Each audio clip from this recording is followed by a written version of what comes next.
Let us embark on a timeless adventure and unlock the enigmatic beauty of Buchan Caves. Are you ready to delve into the depths and be captivated by the Earth's untold stories? We are currently on our way to the Buchan Caves Reserve in Kwawatongolung country from Craigieburn, Victoria. It is a hefty 5-hour drive, but the beautiful scenery outside makes the drive worth it. As we leave behind the city, the anticipation builds as we pass charming towns and vibrant farms on our way to our underground destination. Australia is known for its diverse and abundant wildlife, including kangaroos, wallabies, koalas, and various bird species. Keep an eye out for these creatures engaging in their natural habitat during the entirety of the trip. Finally, we arrived at the Buchan Caves Reserve. Designated parking areas offer convenience and easy access to each of the guided tours. These tours, led by park rangers, follow dimly lit walkways inside the caves and take around 45 minutes to complete. The cave we will be exploring today will be the Fairy Cave and the Royal Cave, two of the most remarkable caves. Keep in mind that these caves require stooping in some low sections, and both are about 500 meters in length, with a total of over 150 steps. So make sure to wear comfortable flat shoes, since some areas are also known to be steep or slippery.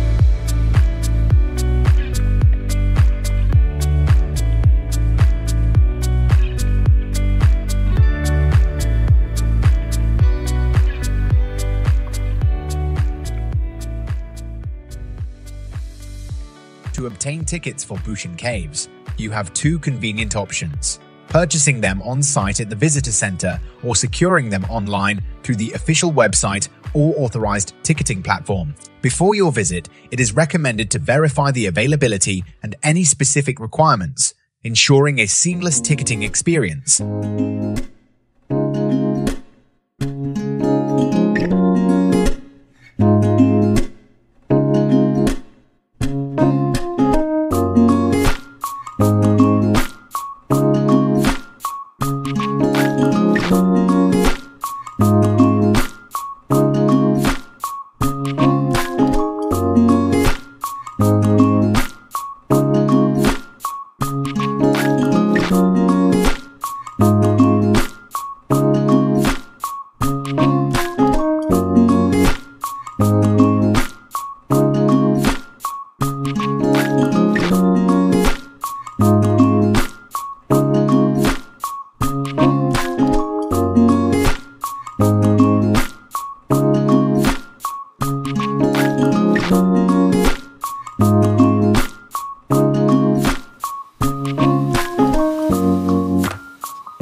So in a moment we're going to head into the cave through this door. We're going to go down a man-made passage to get us in there, and then apart from that everything in there is naturally formed.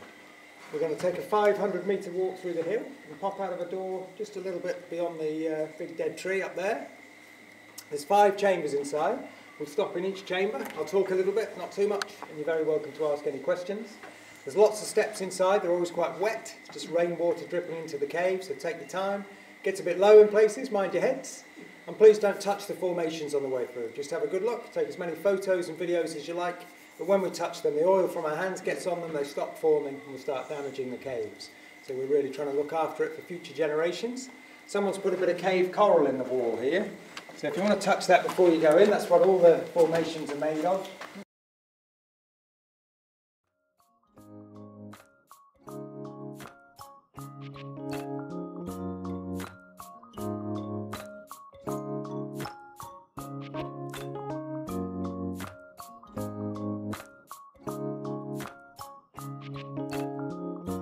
to you. Otherwise, if you want to head down the passageway, just wait for me down the bottom and I'll be right behind you, okay? Right, let's go.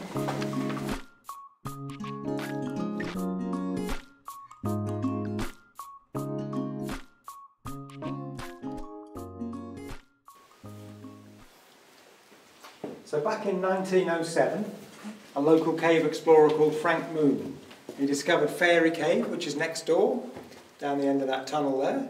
Frank and his friends had a good look around in there for about 3 years and eventually found a little hole down the far end of the tunnel.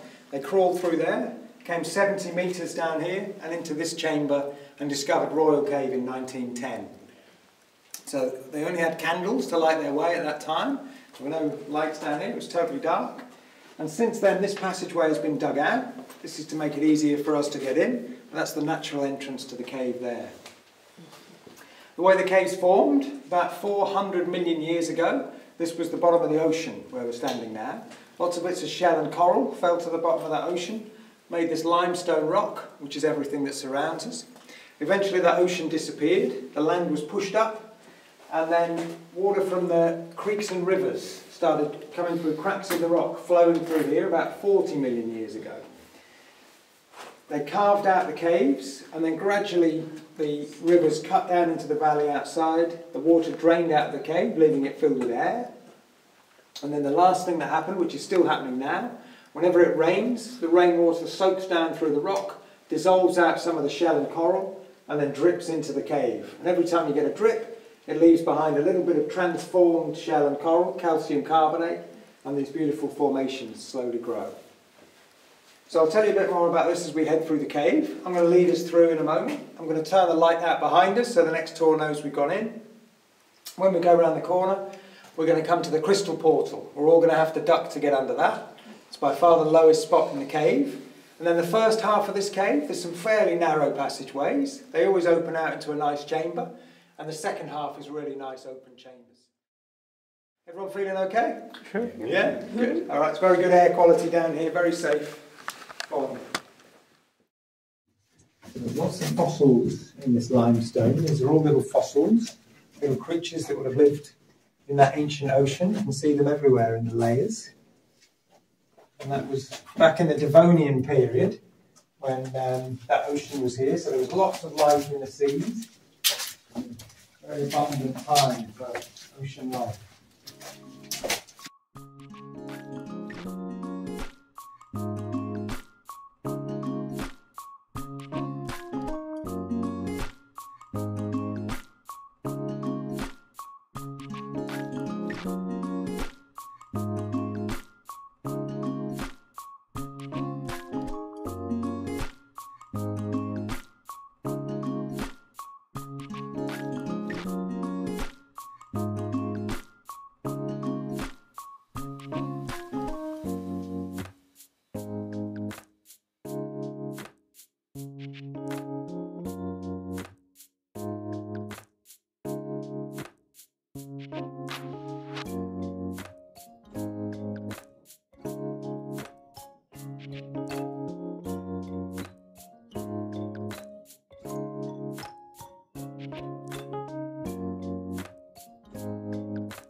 Maybe during a flood or a river ran through here for a little while.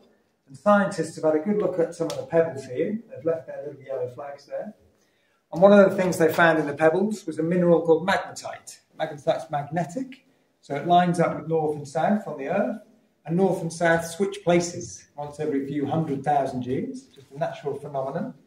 And the magnetite in those pebbles is aligned the other way up. And the last time the poles switched was about 800,000 years ago. So those pebbles tell us the cave has to be older than that.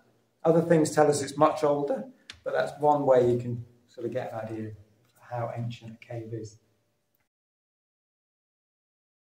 These beautiful hanging formations here, they sort of hang down like fabric, don't they, like curtains.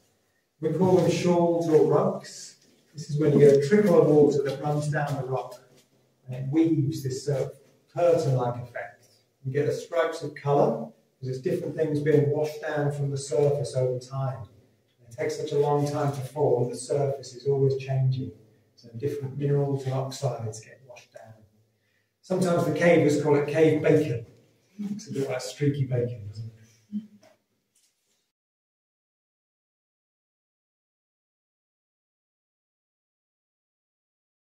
The fairy door, with its small size and door-like shape, adds to the sense of wonder and anticipation, as visitors imagine the possibility of encountering a fairy that might emerge to greet them.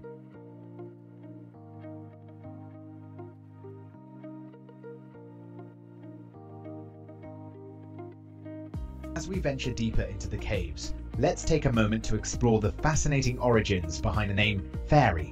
It is derived from the magical appearance of the sparkling rocks. These sparkling rocks are caused by efflorescence, where mineral-rich water leaves behind glittering deposits as it evaporates.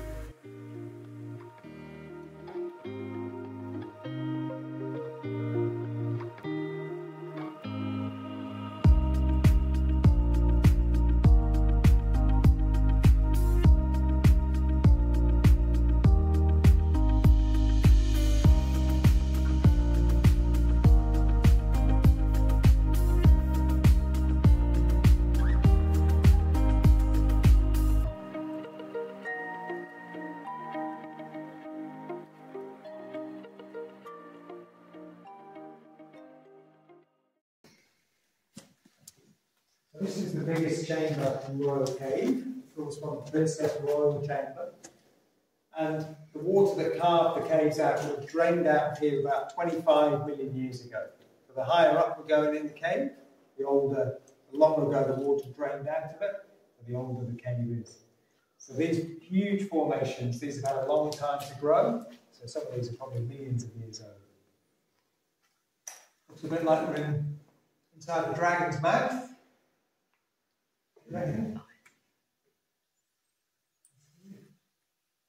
we've got the upside down city of stalactites. When you get a few stalactites together like that, we call it a chandelier. You might have seen some of these little formations that kind of grow in all sorts of crazy directions. They're called helictites.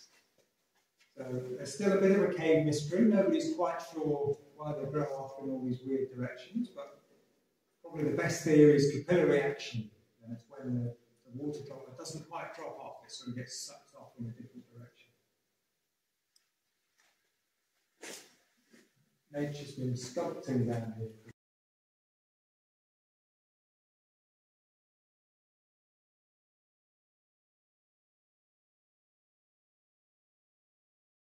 Came out into Federal Cave.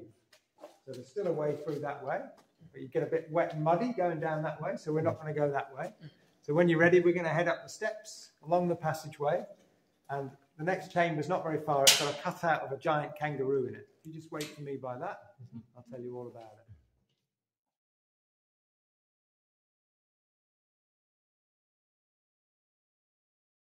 it. So when the explorers first came in here, they found lots of bones. And the way the bones got in was down a big hole like this one above us. So this is one of the holes that will go all the way up to the surface.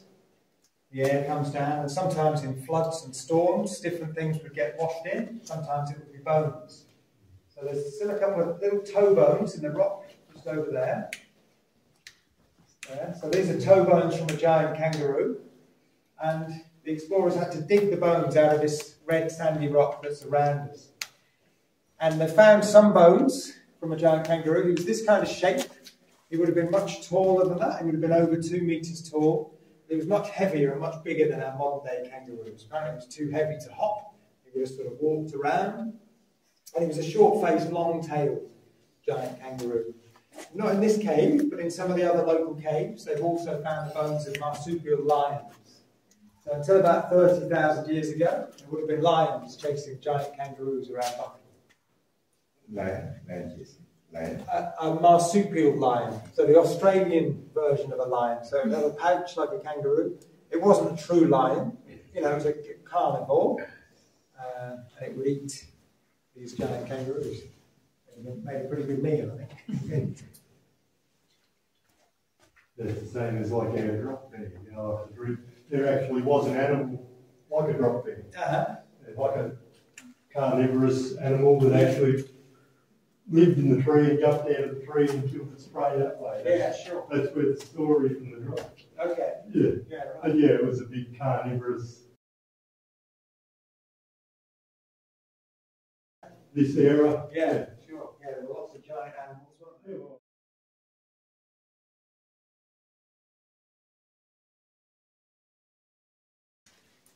Just before we head up the steps. This last one. This is it, yeah. And here. There you go. That's okay. Thus concludes our expedition for today.